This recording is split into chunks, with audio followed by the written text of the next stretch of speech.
Voy a plantar una idea en su mente. Si le digo, no piense en elefantes, ¿en qué piensa? ¿En elefantes? Sí, pero la idea no es suya, porque yo se la di y lo sabe. Esta escena de Inception está probablemente basada en el ejercicio de George Lakoff, un lingüista que por medio de esta sencilla frase, no pienses en un elefante, te hace darte cuenta de que la lengua evoca pensamientos. Basta con decirlo para que parezca en tu cabeza la imagen de un paquidermo o cualquier cosa que haga referencia a estos. Así que, ¿qué tanto influye la lengua en nuestro pensamiento? Oli, quisiera iniciar una sección en el canal para hablar de lingüística o filosofía del lenguaje desde distintas perspectivas, por aquello de ejercer la carrera. Este es el segundo video en el que trato algo al respecto, por lo que haré una lista de reproducción. Hoy hablaremos sobre lengua y pensamiento, un tema muy interesante que ya se ha tratado en YouTube. Para mi mala suerte, muchos de los ejemplos que plantearé en este video han sido utilizados antes. Sin embargo, intentaré aportar perspectivas distintas y otros ejemplos sobre el tema. Igual dejaré en la descripción las ligas a otros youtubers o documentales o charlas que tratan el tema o sean citadas en este video. Debo advertir que va a estar medio denso, así que consíguense una tacita de chocolatito caliente. Comencemos.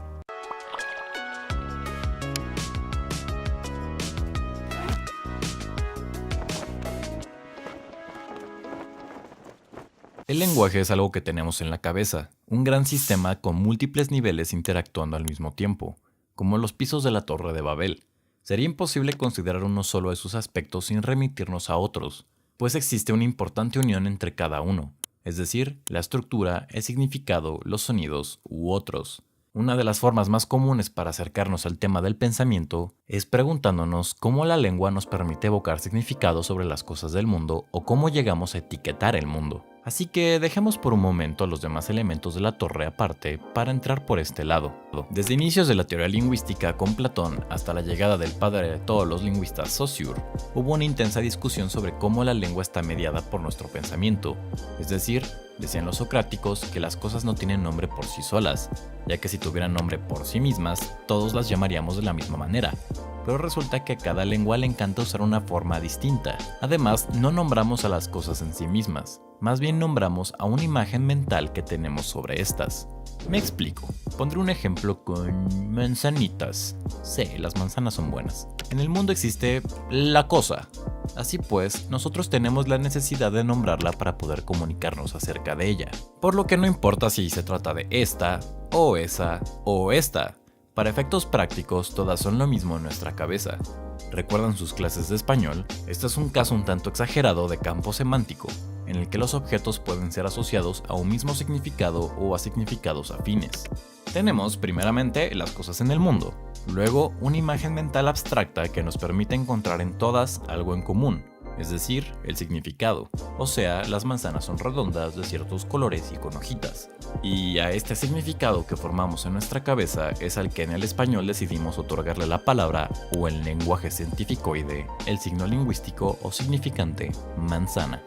Esa es la teoría lingüística de Saussure, en la que, como dije anteriormente, la cosa del mundo físico es abstraída y posteriormente nombrada por medio de la lengua. Bien, lo antes explicado nos habla de cómo asociamos las cosas del mundo a las palabras, pero es necesario pensarlo al revés para entender cómo las palabras influyen en el pensamiento. Aquí podemos traer la escena del inicio del video, la del origen, pues lo que dice George Lakoff en su libro titulado con la frase "no pienses en elefantes", es que una vez escuchamos la palabra, esta activa un switch imaginativo en nuestra cabeza. ¿Recuerdan el campo semántico? Bueno, los elefantes, según Lakoff, pueden tener una red de ideas asociadas con su imagen, sus partes, la trompa, las orejas, culturas que les dan importancia como la India, y a mí se me ocurre que incluso la sabana o la selva, es decir, una nube de ideas que salta inmediatamente al escuchar esta frase, porque el lenguaje nos permite estructurar el pensamiento y realiza asociaciones entre distintos elementos. De otra manera sería imposible comunicarnos. Si no saben qué demonios significa nefelíbata, pues simplemente ni me entienden ni piensan en nefelíbatas. Si quieren saber qué significa, se los digo al final del video. Muy bonito todo esto, pero ¿se puede ir más allá? Es decir, ¿la lengua tendrá el superpoder de modificar la manera en la que vemos el mundo? Bueno, en el siglo pasado existió un escritor estadounidense llamado William Burroughs, el cual afirmaba que la lengua era un virus, una especie de organismo ideológico que se nos contagió a los humanos hace muchos años y que había limitado nuestra capacidad de pensamiento. Por lo tanto, para Burroughs había que abolir el lenguaje para poder vencer este virus y las barreras que impone nuestra mente. Lo que proponía este autor es una locura y probablemente es una locura. Sin embargo, empata bastante bien con una de las teorías más famosas de la lingüística en el siglo XX, la del relativismo lingüístico y sus exponentes más famosos, Sapir-Whorf. Ellos proponían que debido a que cada lengua nombra y estructura de distintas maneras, las lenguas modificarían la manera en la que el hablante ve el mundo. Un hablante de alemán vería el mundo de manera distinta a un hablante de español.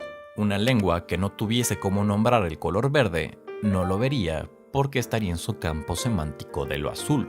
Esta idea fue muy importante pues nos permitía explicar dificultades como la traducción. ¿Se imaginan lo complicado que sería para nosotros comprender al otro cuando su entendimiento de la manzana es tan distinto al nuestro?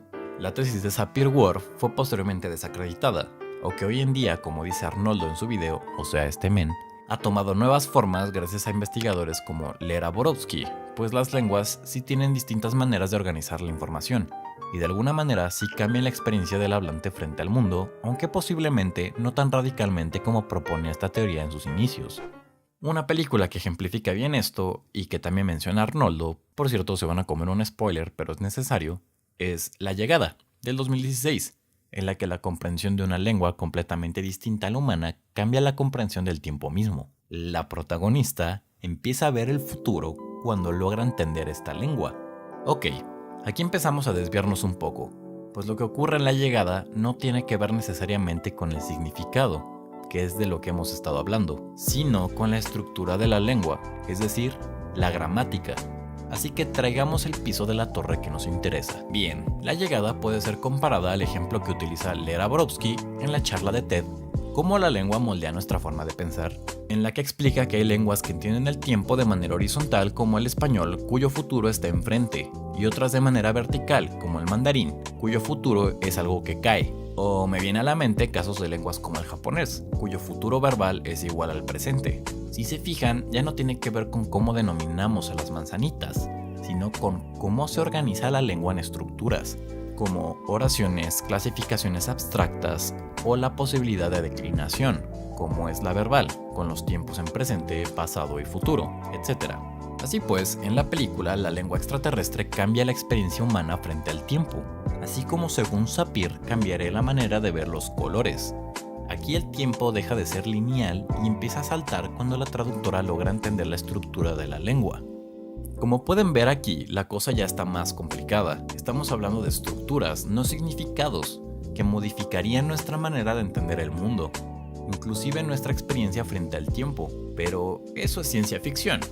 Y a pesar de que para algunos investigadores sea evidente que pensamos distinto por nuestras lenguas, para otros esto no cambia el mundo de manera descabellada. En principio, a pesar de que pueda haber cierta sensibilidad para distinguir entre tonos de colores, eso no significa que no los veamos. Y por otro lado, existen teorías que se fundamentan en que todos, por el simple hecho de ser humanos, tenemos las mismas posibilidades de pensamiento. Por ejemplo, en cuanto a la semántica, para Anna Wisservik todos tenemos un repertorio universal de significados para nombrar cosas que todos tenemos al alcance, como el cielo, la tierra o el viento. En este caso, todas las lenguas del mundo tendrían palabras para esto porque todo el mundo ve o siente esas cosas.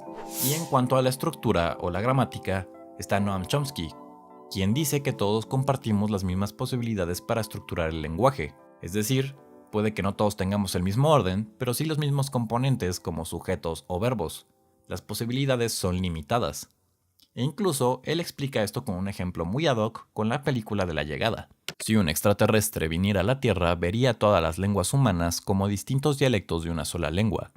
Es decir, todos hablamos lo mismo, pero con nuestras propias variaciones. En conclusión, ¿la lengua modifica la manera en la que vemos el mundo?